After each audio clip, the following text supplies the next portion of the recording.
ಆತ್ಮೀಯ ವೀಕ್ಷಕರೇ, ಈ ವಿಡಿಯೋದಲ್ಲಿ ಆಧ್ಯಾತ್ಮಿಕ ಕೆಲವು ವಿಷಯಗಳು, ವಾಸ್ತವಿಕ ಬದುಕಿನ ಜನರ ಭಾವನೆಗಳು, ಇವುಗಳ ಮೇಲೆ ಕೆಲವು ಮಹತ್ವದ ವಿಷಯಗಳು ಈ ವಿಡಿಯೋದಲ್ಲಿ ಹೇಳಿದ್ದೇನೆ. ಈ ಸಮಾಜದಲ್ಲಿ ನೀನು ಹೇಗಿದ್ದರೂ ಜನ ಆಡಿಕೊಳ್ಳೋದನ್ನು ಬಿಡಲ್ಲ. ನೀನು ಏನೇ ಮಾಡಿದರೂ ಆಡಿಕೊಳ್ಳುತ್ತಾರೆ. ಈ ಸಮಾಜ ಹೇಗಿದೆ ನೋಡಿ. ನೀನು ತಗ್ಗಿ ಬಗ್ಗೆ ನಡೆದರೆ ಜನ ಹೇಳ್ತಾರೆ ಮೂರ್ಖನು ಅಂತ. ತಲೆ ಎತ್ತಿ ನಡೆದರೆ ಇವನಲ್ಲಿ ಎಷ್ಟೊಂದು ಸೊಕ್ಕು ಅನ್ನುತ್ತಾರೆ. ನಾವು ನಮ್ಮಷ್ಟಕ್ಕೆ ನಾವೇ ರಸ್ತೆ ಮೇಲೆ ನಡೆದುಕೊಂಡು ಹೋಗುತ್ತಿದ್ದರೆ ನೆಲ ನೋಡಿ ನಡೆಯೋದು ಕಲಿ ಅನ್ನುತ್ತಾರೆ. ಮತ್ತು ಕೆಲವರಿಗೆ ಹಣದ ಸಹಾಯ ಮಾಡಿದರೆ ನೋಡು ರಾಜಕೀಯದಲ್ಲಿ ಬೆಳೆಯಲು ಹೊರಟಿದ್ದಾನೆ ಅನ್ನುತ್ತಾರೆ. ಕಷ್ಟಪಟ್ಟು ದುಡಿಯುತ್ತಿದ್ದರೆ ಮೊದಲು ಆರೋಗ್ಯ ನೋಡು. ಆರೋಗ್ಯ ಕೆಟ್ಟು ಹೋದರೆ ಮತ್ತೆ ಸಿಗಲ್ಲ ಅನ್ನುತ್ತಾರೆ. ಒಟ್ಟಾರೆ ನೀನು ಏನು ಮಾಡಿದರೂ ಸಮಾಜದಲ್ಲಿ ಜನರು ಆಳಲು ಬಿಡಲ್ಲ. ಕೊಡದ ಬಾಯಿ ಮುಚ್ಚಬಹುದು, ಆದರೆ ಜನರ ಬಾಯಿ ಮುಚ್ಚಲು ಆಗಲ್ಲ. ಊರ ಮುಂದಿನ ಬಾಯಿ ಮುಚ್ಚಬಹುದು, ಆದರೆ 100 ಮಂದಿ ಬಾಯಿ ಮುಚ್ಚೋದಕ್ಕೆ ಆಗೋದಿಲ್ಲ. ಯಾವತ್ತಿದ್ದರೂ ನಾಯಿ ಬಾಲ ಡಂಕಿ ಅಂತಾರೆ. ಹಾಗೆ ಇಲ್ಲಿ ವ್ಯಕ್ತಿಯು ತಾನು ಪ್ರೀತಿಸುವಂಥ ವಸ್ತು ತನಗೆ ಎಲ್ಲಿವರೆಗೆ ಸುಖ ಕೊಡ್ತದೋ ಅಲ್ಲಿವರೆಗೆ ಮಾತ್ರ ಪ್ರೀತಿಸುತ್ತಾನೆ.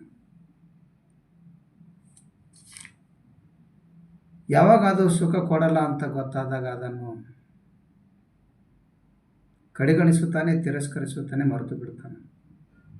ಪ್ರೀತಿ ಮಾಡುವುದಿಲ್ಲ. ಇಲ್ಲಿ ಮನುಷ್ಯನು ಆ ವಸ್ತುವಿನ ಮೇಲಿನ ಪ್ರೀತಿ ಅಲ್ಲ, ಅದು ತನಗೆ ಸುಖ ಕೊಡ್ತದೆ ಅಂತ ಪ್ರೀತಿ ಮಾಡ್ತಾನೆ ಅಷ್ಟೆ. ಈ ಕಲಿಯುಗದಲ್ಲಿ ಜನರ ಭಾವನೆಗಳು ಸರಿ ಇಲ್ಲ. ಈಗಿನವರು ಅಂತರಾಳದಿಂದ ಪ್ರೀತಿ ಅಂತೂ ಮಾಡಲ್ಲ. ಕೇವಲ ಡಾಂಬಿಕ ಪ್ರೀತಿ ಅಷ್ಟೇ. ಆಸ್ತಿ, ಅಂತಸ್ತು, ಅಧಿಕಾರ, ಹಣ, ಒಡವೆ, ದೊಡ್ಡ ದೊಡ್ಡ ಬಂಗ್ಲಾ ನೋಡಿಕೊಂಡು ಪ್ರೀತಿ ಮಾಡ್ತಾರೆ. ಅವನ ಮೇಲಿನ ನಿಜವಾದ ಪ್ರೀತಿ ಇಲ್ಲ. ಇವೆಲ್ಲ ವ್ಯಾವಹಾರಿಕ ಪ್ರೀತಿ ಅಷ್ಟೇ. ಇದಕ್ಕೆ ಕಾರಣ ಮನುಷ್ಯನ ವಿಚಾರ, ಕರ್ಮ ಸರಿ ಇಲ್ಲ, ಭಾವನೆಗಳು ಸರಿ ಇಲ್ಲ. ಒಂದು ಮಾವಿನ ಮರ ಎಲ್ಲಿವರೆಗೆ ಹಣ್ಣು ಕೊಡ್ತದೋ ಅಲ್ಲಿವರೆಗೆ ನೀರು ಗೊಬ್ಬರ ಹಾಕ್ತಾರೆ. ಯಾವಾಗ ಹಣ್ಣು ಕೊಡುವುದು ನಿಂತು ಹೋಯಿತು ಆವಾಗ ಅದಕ್ಕೆ ಕಡಿದು ಬಿಡ್ತಾರೆ. ಆಕಳು ಎಲ್ಲಿವರೆಗೆ ಹಾಲು ಕೊಡ್ತದೋ, ಹಸು ಹಾಲು ಕೊಡ್ತದೋ ಅಲ್ಲಿವರೆಗೆ ಅದಕ್ಕೆ ಚೆನ್ನಾಗಿ ನೀರು ಮೇವು ಹಾಕುತ್ತಿರುತ್ತಾರೆ. ಯಾವಾಗ ಹಾಲು ಕೊಡೋದು ನಿಲ್ಲುತ್ತದೋ ಆವಾಗ ಅದನ್ನು ಕಡೆಗಣಿಸುತ್ತಾರೆ. ಹೇಗಿದೆ ಈ ಪ್ರಪಂಚ. ತನಗೆ ಎಲ್ಲಿವರೆಗೆ ಲಾಭ ಸಿಗುತ್ತೋ ಅಲ್ಲಿವರೆಗೆ ಮಾತ್ರ ಈ ಮನುಷ್ಯ ಪ್ರೀತಿ ಮಾಡ್ತಾನೆ. ಅದು ಯಾವುದೇ ವಸ್ತು ಆಗಲಿ. ನಿನ್ನ ಸಂಸಾರ ಸರಿಯಾದ ದಾರಿಗೆ ನಿನ್ನ ವಿಚಾರಗಳೇ, ನಿನ್ನ ಜ್ಞಾನವೇ, ನಿನ್ನ ಭಾವನೆಗಳೇ, ನಿನ್ನ ಕರ್ಮನೇ ದಾರಿದೀಪವಾಗಿರ್ತದೆ. ನಿನ್ನ ವಿಚಾರ, ನಿನ್ನ ಕರ್ಮ ಹೇಗಿರುತ್ತದೆಯೋ ಹಾಗೇ ನಿನ್ನ ಸಂಸಾರ ಸಾಗುತ್ತದೆ. ಯಾವ ರೀತಿ ದೀಪ ತಾನು ಉರಿದು ಬೇರೆಯವರಿಗೆ ಬೆಳಕು ನೀಡುತ್ತದೆಯೋ ಹಾಗೇ ನಿನ್ನ ಜೀವನದಲ್ಲಿ ನೀನು ಸಮಾಜ ಜನರೊಂದಿಗೆ ಒಳ್ಳೆ ವಿಚಾರದೊಂದಿಗೆ ಸಹಕಾರ ಮಾಡುತ್ತಾ ಇರಬೇಕು. ಬೇರೆಯವರ ಹತ್ತಿರ ಹೊಡೆದು ತಿನ್ನುವ ಗುಣ ಇರಬಾರದು. ಇಷ್ಟದಿಂದ ದುಡಿದು ತಿನ್ನುವುದು ಇದು ಗುಣ ಇರಲಿ. ಒಂದು ಮರದಲ್ಲಿ 100 ಕಾಯಿಗಳು ಕುಳಿತುಕೊಂಡವು. 100 ಕಾಯಿಗಳನ್ನು ಓಡಿಸೋದಕ್ಕೆ 100 ಕಾಲು ಬೇಕಾಗಿಲ್ಲ. ಒಂದು ಕಾಲು ಇದ್ದರೆ ಸಾಕು, ಎಲ್ಲ ಕಾಯಿಗಳು ಹಾರಿ ಹೋಗ್ತವೆ. ಹಾಗೆ ಈ ಮನುಷ್ಯನಲ್ಲಿ 100 ಚಿಂತೆಗಳು ಓಡಿಸೋದಕ್ಕೆ ಶರಣರ ಒಂದು ಮಾತು ತಾಗಿದರೆ ಸಾಕು, 100 ಚಿಂತೆಗಳು ಹಾರಿ ಹೋಗ್ತವೆ. ಇಲ್ಲಿ ಒಂದು ಮಗು ಚಿಕ್ಕ ವಯಸ್ಸಿನಾಗ ತಂದೆ ತಾಯಿಯವರು ಆ ಮಗು ನಡೆಯೋದು ವಿಡಿಯೋ ಮಾಡ್ಕೊತಾರೆ, ಆಟ ಆಡೋದು ವಿಡಿಯೋ ಮಾಡ್ಕೊತಾರೆ, ಮಗು ನಗೋದು ಅಳೋದು ವಿಡಿಯೋ ಮಾಡಿ ಕೊಡ್ತಾರೆ.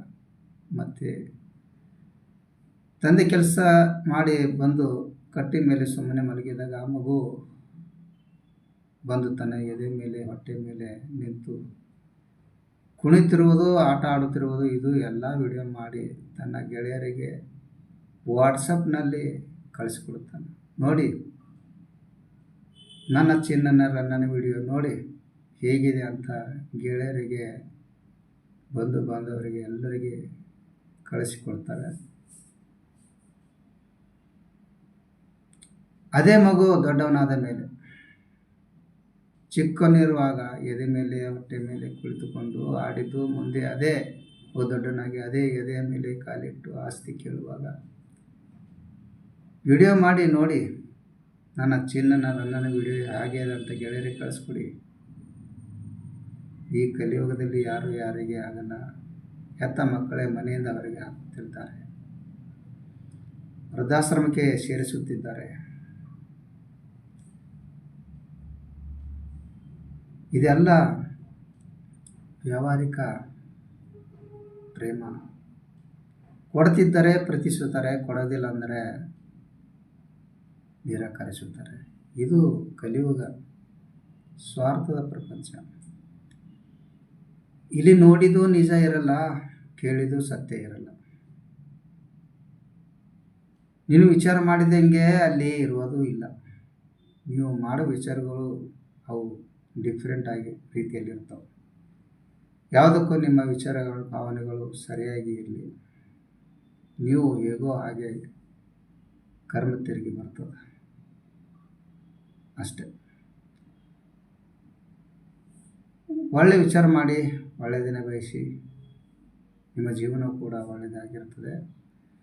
ಇದು ಬದುಕುವ ಕಲೆ. ಇಲ್ಲಿ ವ್ಯಕ್ತಿಯು, ಈ ಮನುಷ್ಯನು ಮುಖ ಚೆನ್ನಾಗಿ ಕಾಣಲಿ, ಸರಿಯಾಗಿ ಕಾಣಲಿ ಅಂತ ಫೇಸ್ ಪೌಡರ್, ಕ್ರೀಮ ಏನೆಲ್ಲ ಹಚ್ಚಿಕೊಳ್ಳುತ್ತಾರೆ.